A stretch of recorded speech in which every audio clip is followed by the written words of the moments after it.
And that's what I should have done with the first ones, but I forgot. Hopefully I won't forget for the third ones.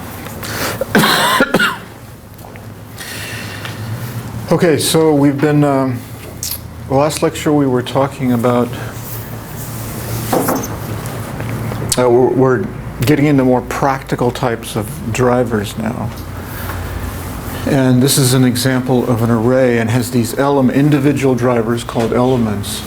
And what we're going to do now is go through kind of a rough design process, how you might go through and meet various criteria. Okay, we're going to do this approximately. All right, this is just rough. As I've told you before, the bottom line is you're just going to have to either do a simulation of this, which is very common nowadays, or just build it. Ultimately, it's going to get built, right? But often, almost always nowadays, people will do an actual computer simulation. These aren't simple. Have any of you guys done this for your research yet?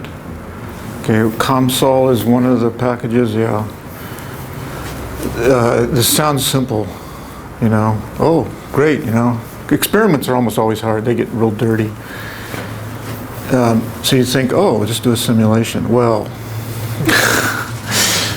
you'll see. You're probably seeing, right? Well, I'm doing experimental and then simulating part of it. Yeah. It's equally hard. Just Yeah. Okay, so you know, there were these specs here, and here is for a radially polarized cylinder. So it's polarized on the inner and outer surfaces, and you drive it relatively thin cylinder. That's, as long as it's relatively thin, it's essentially the same as the length expander bar that we studied. So here's the equivalent circuit we discussed. So now we're going to get into this. We're going to begin with the face design. So remember, it's advantageous here to flare the radiating face, to have bigger area here. Gives you more acoustic intensity.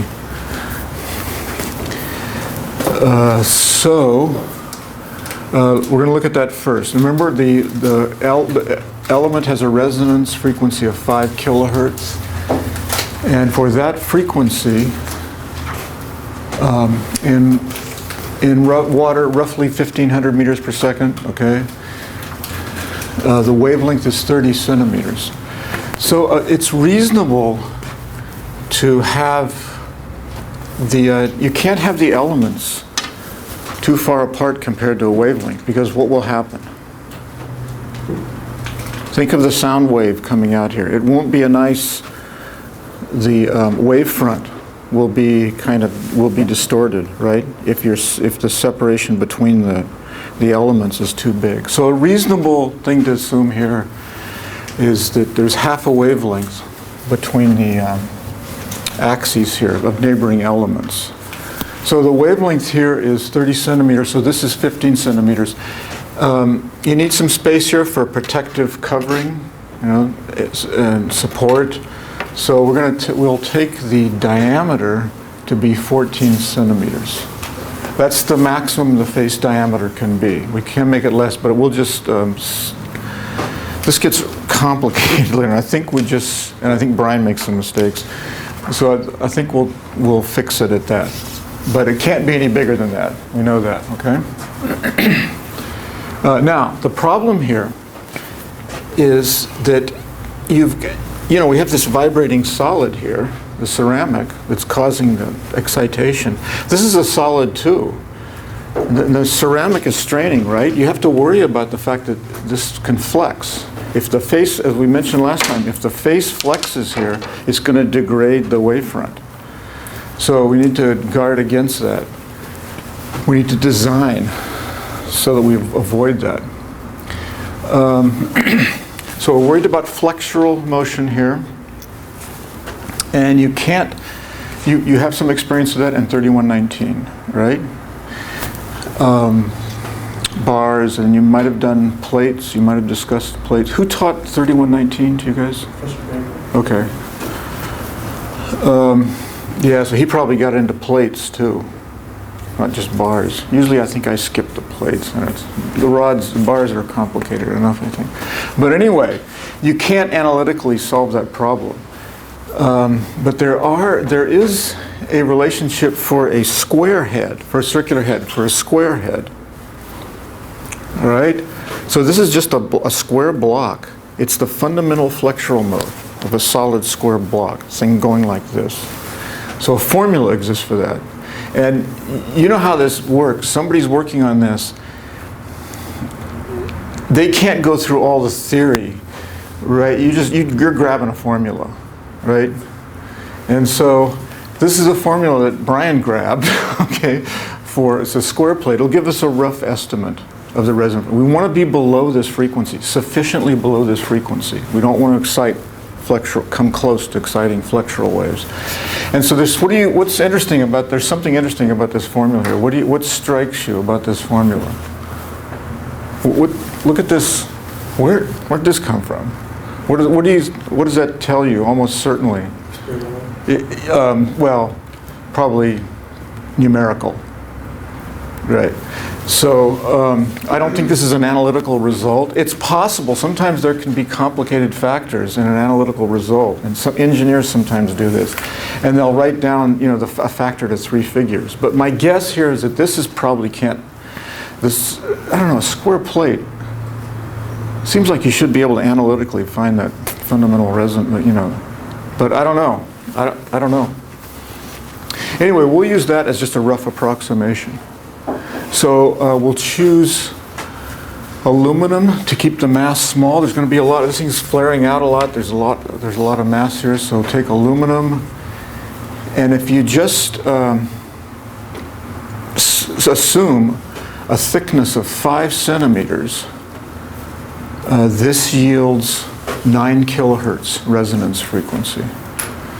So that's sufficiently above 5 kilohertz that we won't be exciting that mode.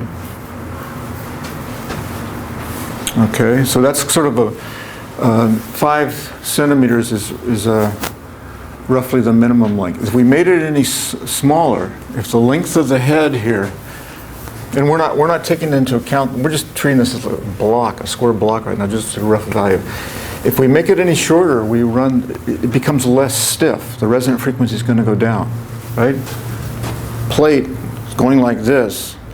If you make it thinner and thinner, the resonant frequency is going to go down, and it's going to get close to this our design frequency of 5 kilohertz, and it'll be a problem. Okay. Next is cavitation. I told you we would talk about this. Here's the base. I love this diagram. Here's the. I use this a lot. This is the absolute pressure. I don't remember. This is the total pressure.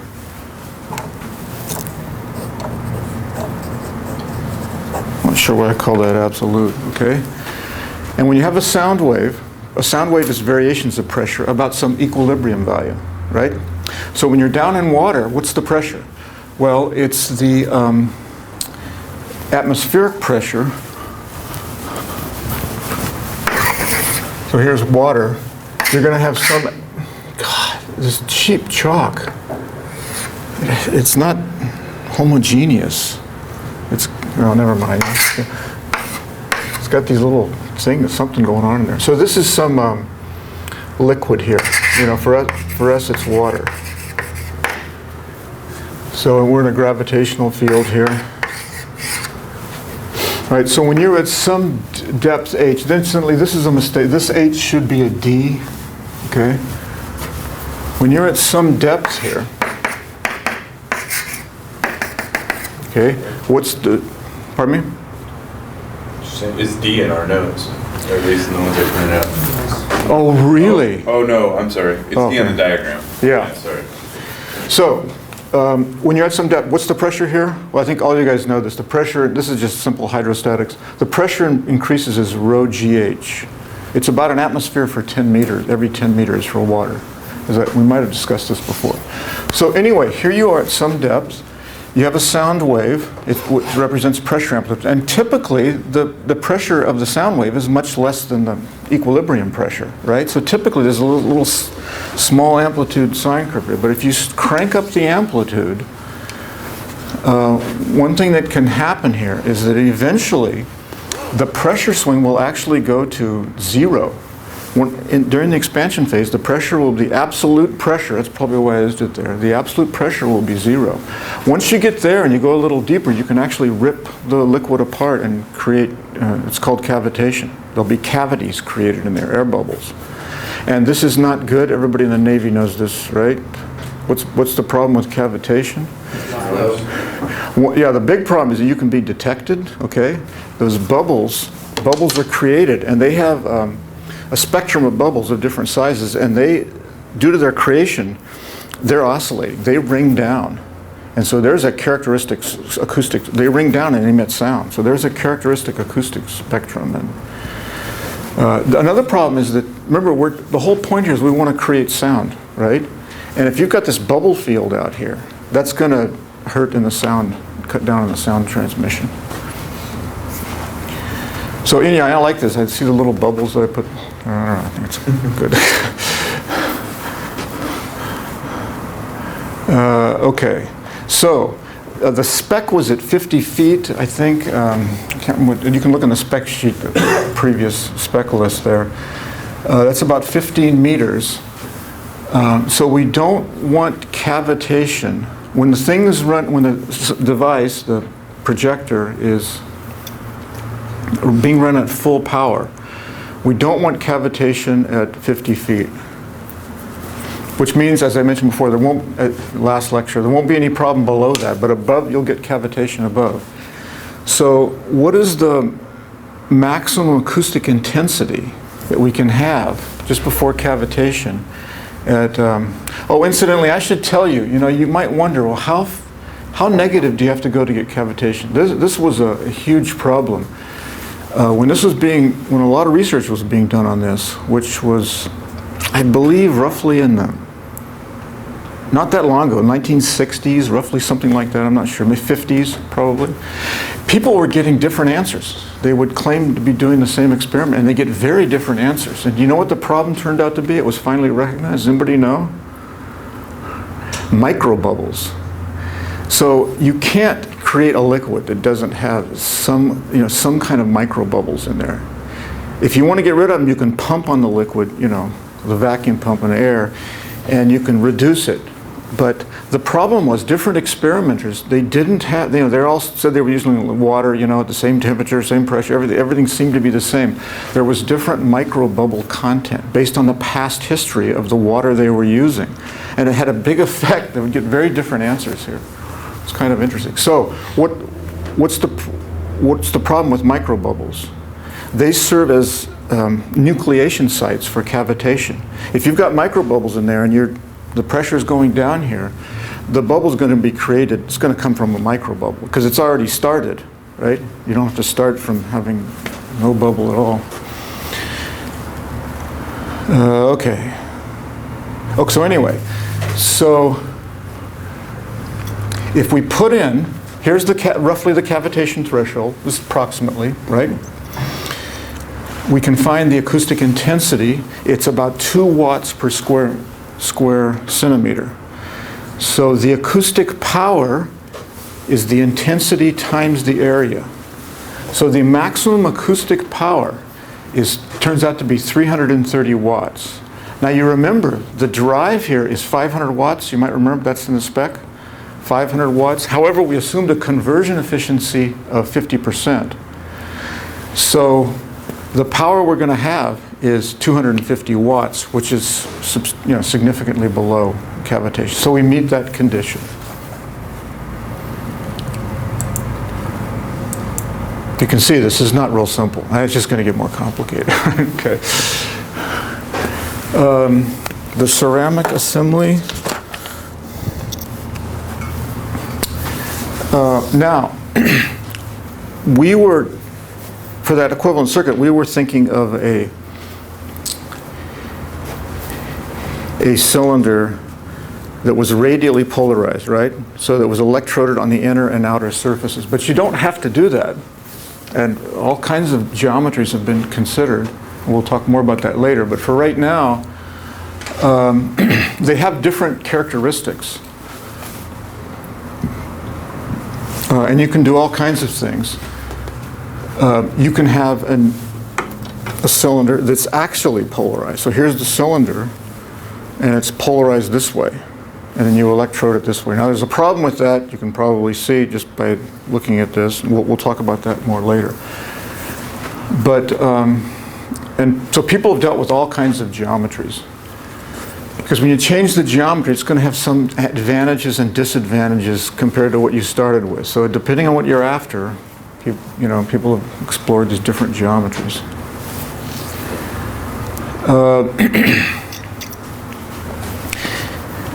Now, as you go down, you go down deeper, of course, the pressure goes up, and you would worry about damaging the device.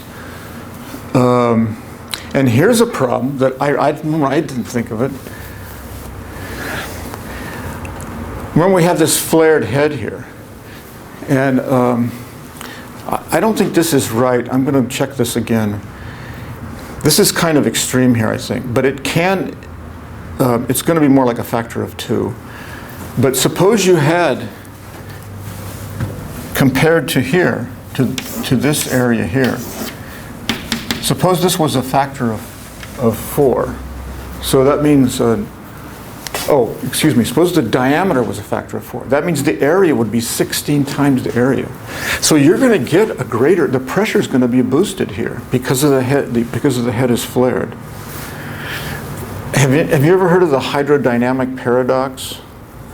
Okay, wait, you guys haven't. Have you guys had the fluid dynamics course? Did you hear about the? Probably didn't. It's usually not in there. Okay, then I mentioned. If you're interested, contact me. There's a little mention here somewhere in the notes. I put this in here because it was bothering me. Where is it? Yeah, the so-called hydrodynamic paradox. That's not at play here. Maybe I shouldn't have brought it up. But anyway, the fact that you've got 16 times the area here, that means the force. For a given pressure, you're going to have 16 times the force. So if you're down at, let's see, I think I did it. If you're down at 15 meters, okay, and that's a pressure beyond atmospheric pressure.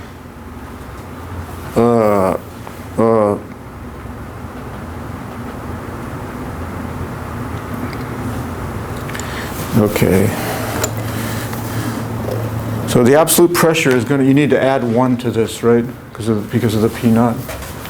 Because it's an atmosphere for 10 meters. So if you're looking at the total absolute pressure, the point, it's not really important. The important thing here is that if you've got 16 times the area, you're going to get 16 times the pressure. So the pressure can get up there. You know, this is usually not a problem. We're dealing with solids, and they typically can handle pressures like that. It's not a problem. Okay, here's something else.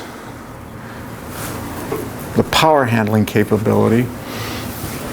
This has now become popular with devices for storage of energy, which is a big deal. Maybe you've heard about it. In our case, Brian found this formula somewhere. This is the total, it's total electric and mechanical power density in a piezo ceramic. Okay, so this is the power. This is the power per unit volume. And you can see it depends upon the square of the electric field. That's like the electrical field energy density. And the mechanical is brought in due to the coupling factor here, and depends on the quality factor and the frequency. Okay? Now, for a given material, I should have added and frequency. For a given material and frequency, what's going to limit you here is the maximum electric field.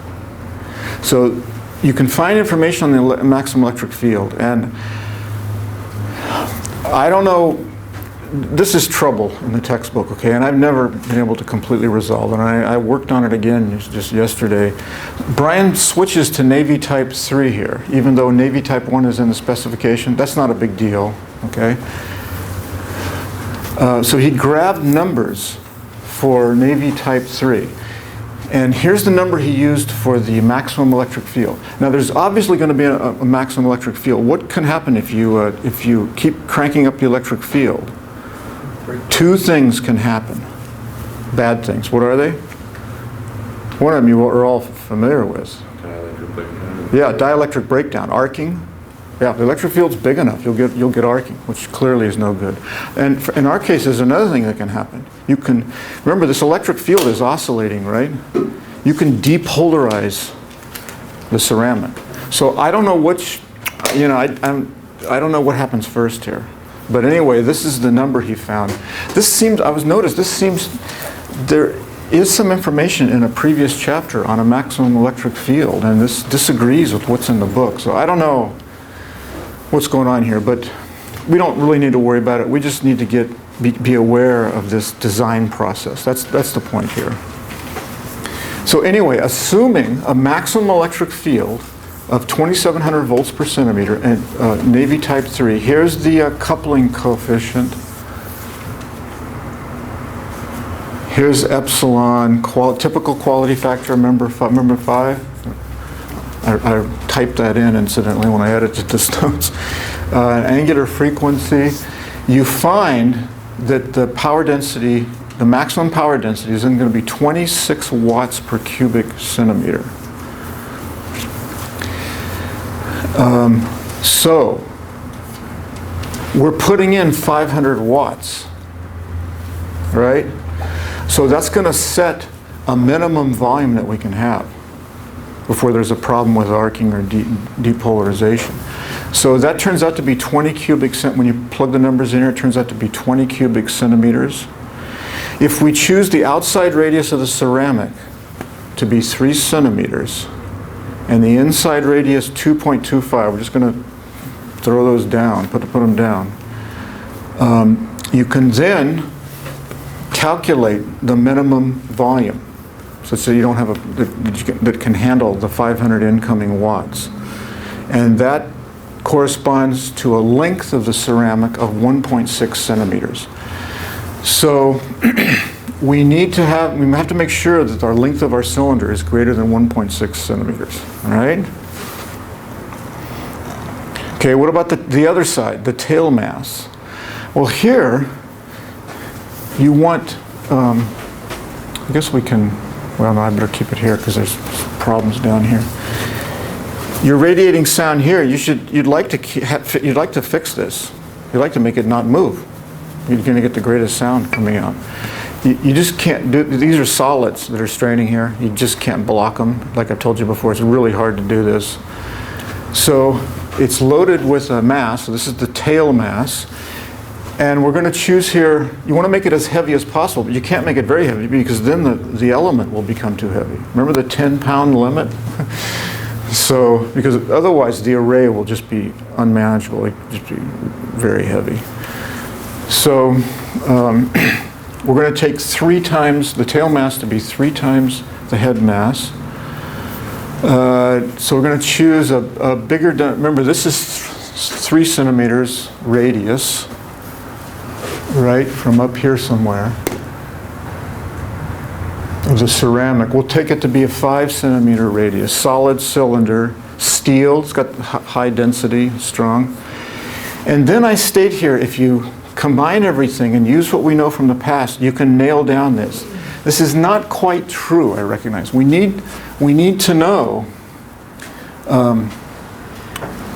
what the other diameter of the head is. So we're just going to assume that it's the same, that the radius here, the 3 centimeter radius, is the same as the head.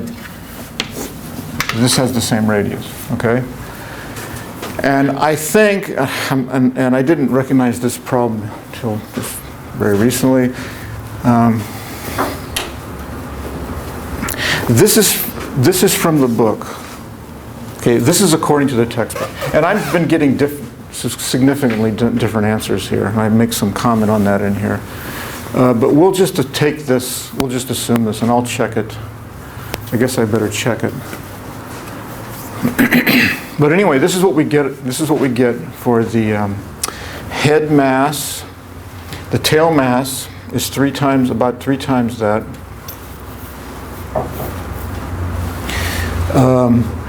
The length of the head is 5 centimeters of the head mass, and the length of the tail mass is 13 centimeters. Now, you remember, we don't want standing waves inside our mass. We want to be able to treat the masses, the head and tail masses, as point masses. We don't want to have to worry about any kind of standing wave action in there. So we want the wavelength to be large inside the material, and we can easily check that. So let's look at the tail here. You can do a similar thing for the head. So here's the speed of sound. I'm using the thin steel bar here, even though that may not be quite accurate. It's not going to. This is just a rough value. Is about 5 kilometers per second, and at 5 kilohertz, that's going to give you a 1 meter wavelength, and that's much bigger than the size of the head. Remember, it's down there in centimeters, 10 or 20 centimeters, roughly 10 or 20 centimeters. So we can treat the tail mass as a point mass. We don't have to worry about waves being excited. And that greatly simplifies. Remember, we made that assumption in the equivalent circuit, that there's just a pure inductance there. So that greatly simplifies things. And you can also verify that the wavelength is large inside the ceramic. All right? So what that means is, which is advantageous, remember, then we have uniform compression and expansion. So in a sense, the strain is being spread out uniformly. In a standing wave, you get points of greater strain. That's going to be the weakest link. That's where it can crack. So the model here, the way to model this is, you've all seen this. You know, this is like a molecule, right? Where these are atoms. So we have these two masses here with a spring in between. We're going to neglect the mass of the ceramic compared to the head and tail mass. This is, sometimes it's a reasonable approximation, sometimes it's not. But again, we're just after a rough value here. Later in the course, we're going to do, it's either a homework problem or a quiz, or maybe both. There'll be 1 or 2 instances where we'll make the approximation, we'll neglect the mass of the ceramic. Just in order to simplify things. But you'll find it's not a very good approximation. So it varies, okay? But again here, we're just after something rough. So we're going to neglect the mass. So we have this simple situation of a massless spring here with 2 unequal masses on either end. And we want the fundamental, and I needed to say this here, we now want to get this, we haven't gotten the 5 kilohertz yet. Okay? Remember? That's probably one of the more important things here. We postponed that until now because we need to get these other values. We need to come up with a 5 kilohertz resonant frequency. So we got to make sure that these things are oscillating at 5 kilohertz. There's going to be a node here, okay? And the node is specified. This is where there's no displacement. The node, because the tail mass is greater than the head mass, it's going to push the node from, if they're both the same, the node will be, of course, by symmetry right in the center. The greater tail mass will push the node this way. How much does it push it? Well, this is going to be the center of mass of the system. So this mass times this distance has to equal this mass times that distance, where these are the equilibrium distances. Okay? The reason that's important is, when this thing's oscillating, we've got to make it 5 kilohertz. And we can focus our attention, let's say, on the head mass. It doesn't matter. Both of them are going at the same frequency, right? They're both going at 5. They don't have the same amplitude, of course, but they're both going at the same frequency. So let's focus our attention on the head mass here. I can replace this with a wall, and that mass won't know any difference, right? So what this mass sees is there's an inertia here given by its mass, and then there's a stiffness. It's not this stiffness, right? This is a shortened spring. It sees a stiffness that's greater, right? When you cut a spring in half, you double the stiffness. So we're not cutting it in half. It's a ratio here. But it's a simple matter, and I wrote it in the text here. If you're interested, you can look at it. The stiffness of this spring will be proportional to this stiffness. And you just need to take into account these distances here to scale it, because the stiffness is inversely proportional to the length. So we can scale this value. So the scaling for the head mass, for this spring, this part, the scaling happens to be this. And it's easy to derive this, and I talk about it in here. So now we know the stiffness, we know the mass, we can write down the frequency. All right, so here's the stiffness for the, and we can choose either mass, they're both going at the same frequency. Here's the mass of the head, and the frequency in hertz is going to be 1 over 2 pi times the square root of the stiffness divided by the inertia. So I can, this is a real simple simplification here, and then we use the fact that the center of mass, there's a relationship between the ratio of these distances. It's inversely, it equals to the inverse ratio of the masses. So I've substitute that in there. And now the universal way of writing this, and this comes up in many fields. It first came up in orbital, planetary type motion, is because, Jupiter going around the sun moves, right? Jupiter is, of course, the heaviest planet. So the center of mass there, the mass of the sun is much greater, but there's still some, so the same problem comes up there, even though it's rotations and not oscillations. So the way people, this is a long history here, it comes up in spectroscopy for atoms, right? So here's how people, they need we want a simple way of dealing with it. So what we do is this, we take this result right here, and this has to have units of inverse mass, and you can see that it does, because to get stiffness over inertia. And we write it like this, we call it the effective mass. So it's as if, what is done here is you replace this problem with just a single mass on a single spring, okay? And to get the right frequency, you need to use the effective mass. So it's very simple to remember here, and this is here's where all the details are buried in here. Here's the effective mass. You guys heard of this before in other situations? Yeah, so it comes up. Now you can check this. Also, it's also called the reduced mass. You can check this. What if the tail mass goes to infinity? Then we just have a simple oscillator, right?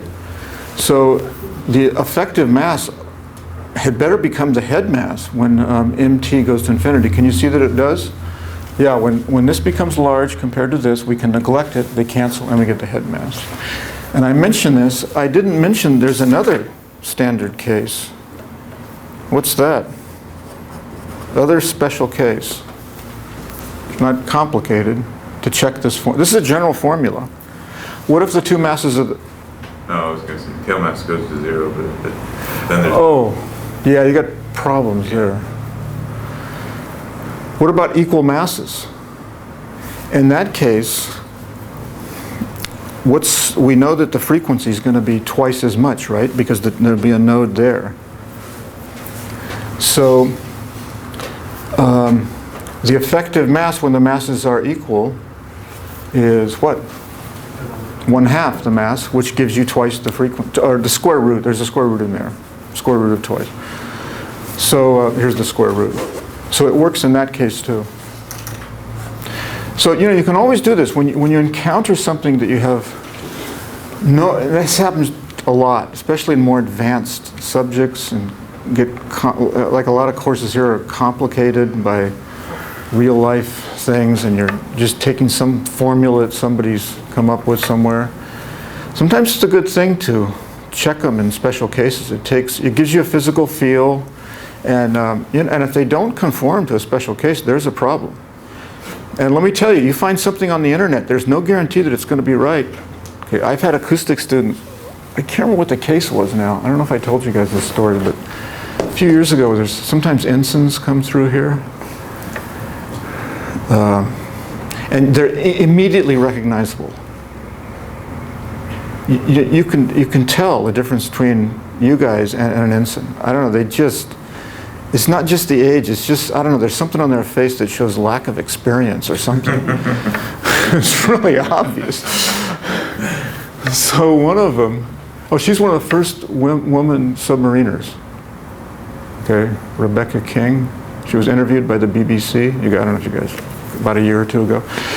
So she's, I don't know, I can't remember what it was. It was this course or some other course. She found something on the internet, some formula, and it was just for acoustics, and it was obvious to me, it was just wrong. And she just was dumbfounded, you know? How could it be wrong? Well, there's no guarantee of anything on the internet's right? You have to be aware of it. Even if it's in Wikipedia. I don't know where she found it, I can't remember. Okay. So anyway, so we can check that. Now, we want 5 kilohertz. We've got our masses. This yields an inverse stiffness of this. So, okay. If we're using, we look up, now I don't know if this is Navy type 2 or type 1 or type 3, wherever this came from. But what is important here is I want you to understand something here. We have this ceramic that's compressing and expanding, right? There is what's relevant is the cross-sectional area. The stiffness is going to be proportional to the cross-sectional area. So you've got to make sure you find the correct, and I know from the past that students make mistakes on this in homework and quizzes. Here's the area, right? You've got to take the outer minus the inner to get, there's the area. So that's what I've done here. Okay, and then we come up with a length of 5.6 centimeters. And let me remind you, this is greater than the 1.6 centimeters for the power density requirement. So it's okay. And it's not, this is not not huge. You know, if it ended up being a meter, we would have trouble, right? But it's not, like 5.5 centimeters. Now, one thing that we did here is, you'll notice, we didn't include the fact that there's a clamp bolt in there. That's going to change the, what's it going to do to the frequency? It's going to increase the frequency, right? Well, typically the clamp bolts, or the cross-sectional area is small, so it's not a big effect on the frequency. And at the time of the writing of this book, this was like mid to late 80s, right? There weren't epoxies strong enough to attach these to it. There's huge forces involved here. So I don't know if that's changed. Does anybody know anything about that? So that's why you use the clamp bolt, as we discussed.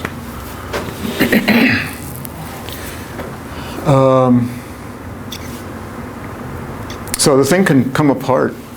You know, if according to the textbook, epoxies aren't strong enough, so you need to use the clamp bolt, put it under pressure. And incidentally, the pressures here are very high. It's 2 to 5 kilopascals, kilopounds. This sounds weird, per square inch. Okay, PSI. It's 2 to 5,000 PSI.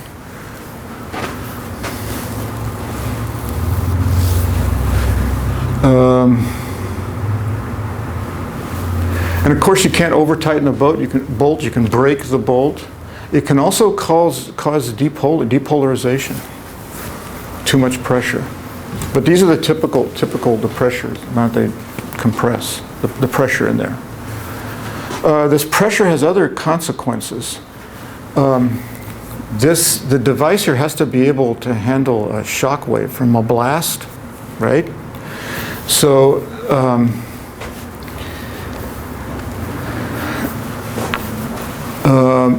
oh, sorry, I'm out of order here. Hold on. So we need to support this thing, right? And so we're going to look at an example here of the fundamental flexural mode. Did Professor Baker show this demo? Do you guys remember this? Where you, here's the demo. Now you'll notice it's been scribed here with these points. And those are nodes. These are nodes of the fundamental flexural mode. which is going to look like this. Right? It's going to go like this, right? And you can actually calculate that. These nodes cannot be determined analytically. They have to be done numerically. Because flexural modes, remember, it's not the wave equation. It's dispersive. So anyway, we figured them out here, and the previous machinist did it.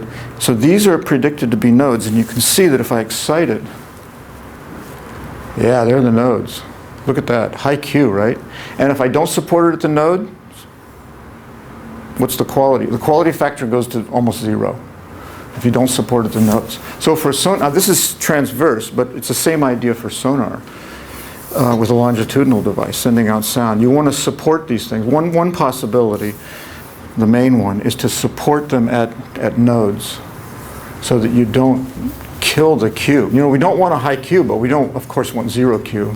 You know, essentially no amplitude. There's also, we have another identical looking bar, okay, that's used for longitudinal modes, where you excite longitudinal modes by using rosin and pull it along here. Have you guys seen that demonstration? Professor Kapolka loves it. She does it all the time. Did she do it in your? Yeah. Oh, I should have brought that in. Yeah, so that's really interesting. It's very loud. And all the sound is coming off this, being radiated here. You know, there's no sound, it sounds longitudinal. So it all comes from these ends here, and it's extremely loud. Extremely. From the nonlinear course, Professor Lara that showed that. Oh, yeah. Yeah. Good, yeah.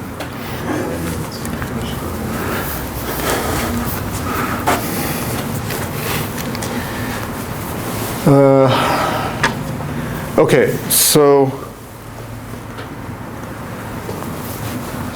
you have to be able to guard against mechanical shock, for example, from a blast wave.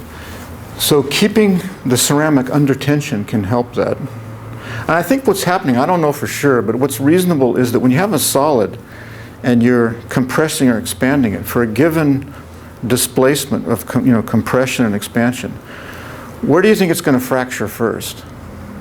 I would say the expansion, right? I think it's probably stronger under compression. So that the clamp bolt helps there. But what about in the transverse direction?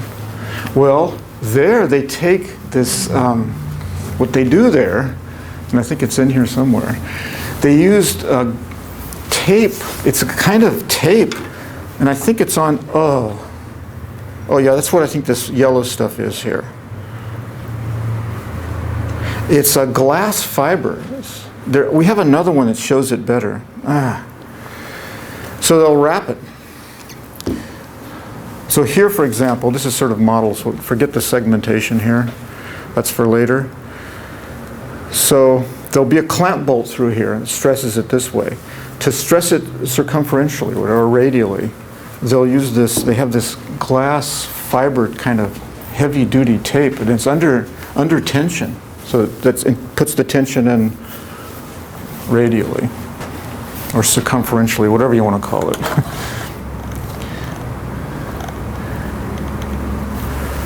Again, remember the quality factor, we want it to be about Q here.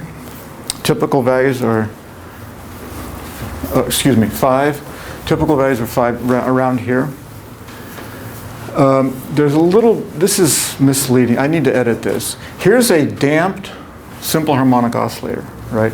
And I mentioned to you that one of the interpretations or definitions or whatever you want to think of Q is that you can think of it as the reactance divided by the resistance. This is going to be removed. So here, the resistance we get from here, this is a resistive term, right? It's the typical reactance. We can get, on resonance, these two things cancel.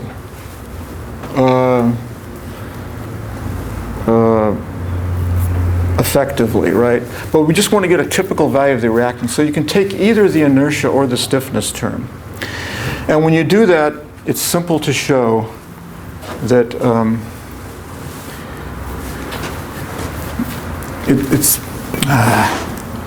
no, I don't have time to do this. But I'm going to edit the notes on this to make it clear. Okay, it's simple to show that you get the standard, you may recognize this, the natural frequency divided by twice the damping parameter, that's the Q.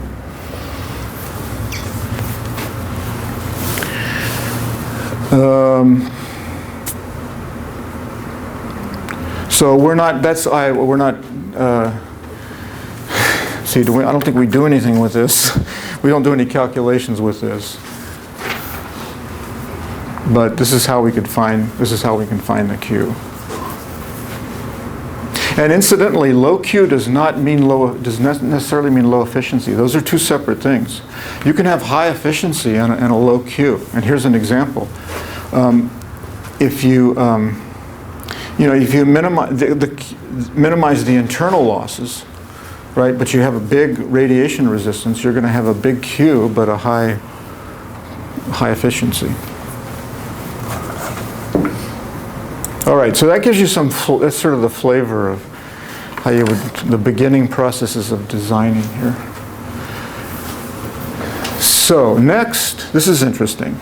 If you look back where were tabulations of the coupling factor here, you'll find that the longitudinal coupling factor, we've been dealing with the transverse because we're driving electrically transversely and looking at mechanical here. So we've been dealing with K31. Even though I think I saw a K33 somewhere in that derivation. But for a radially polarized ceramic cylinder, you're going to be dealing with K31. K33 is typically bigger. I can't remember by how much. It could be like maybe a factor of 2 or something like that, or I can't remember. So you might say, well, let's take a cylinder and longitudinally polarize it and plate it here. Well, can you see the problems? Here's a cylinder. Imagine this. Imagine this cylinder. We plate it here. What's going to happen to the electric field between here? Now, if it doesn't get too big, you can get away with this fact that the electric field lines tend to be trapped in there because the dielectric constant's high, right? But that gets you by the square case. Okay, it allows you to go from a parallel plate transformer, capacitor, where where the plates are relatively close, you have a uniform field. That can get you out to a square, but for something like this, you're going to have flaring of the electric field. So you're going to lose, you're not going to be able to get the amplitude, it's going to cut down on your amplitude. So people have been clever about that, and here's what they've done. They've done what's called segmenting the ceramic. And here's the idea, and this is an example. This is an example, and pass it around. It's heavy, don't drop it. And in fact, these are all examples. We can pass all these around. Here's the idea. You segment it, okay? So here's a piece of ceramic, and it sees these two electrodes here, okay? And you alternate the voltages.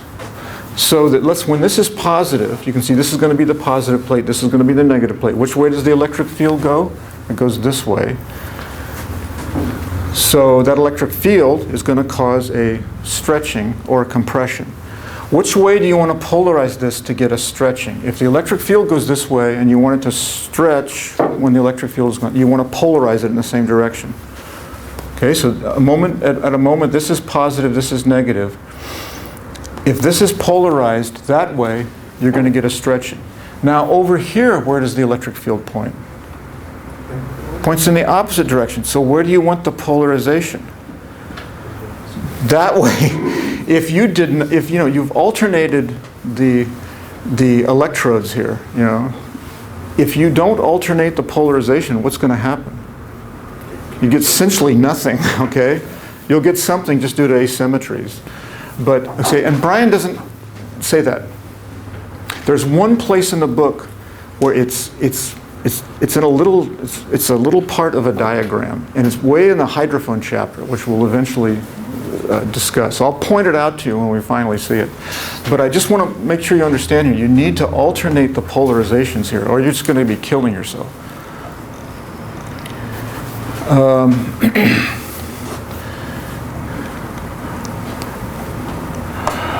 Okay, so we need an equivalent circuit.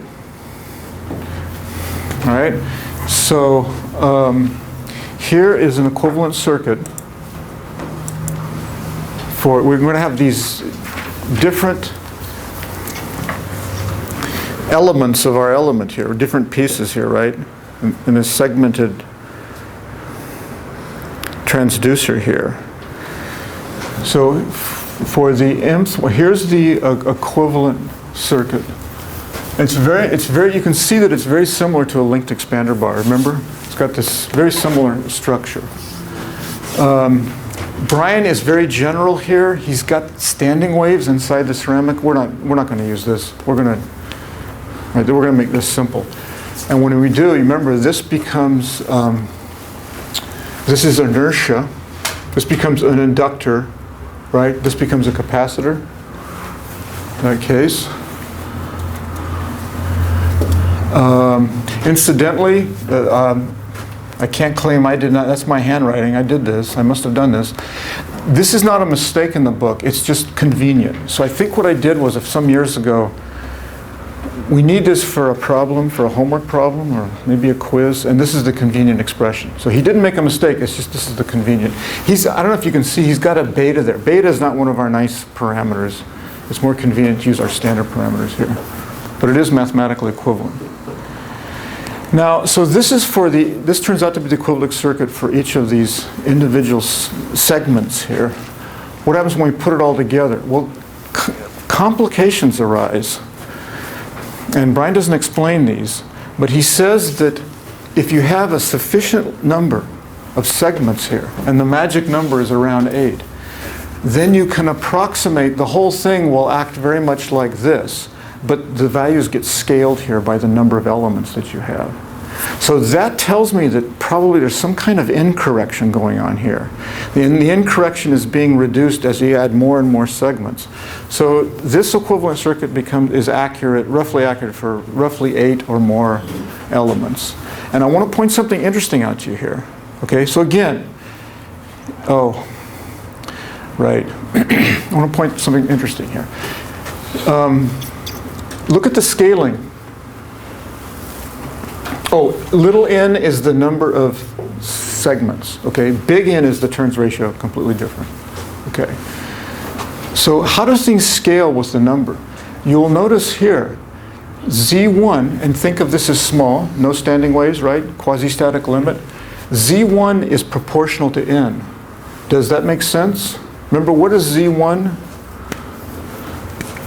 It's inertia-like. So if you double the number of, that's very reasonable, right? What about Z2? Now it's downstairs, but that's stiffness-like. And when you add more segments, you're making the length of this to the ceramic, longer. The stiffness goes down. So that makes sense here. What about the capacitance?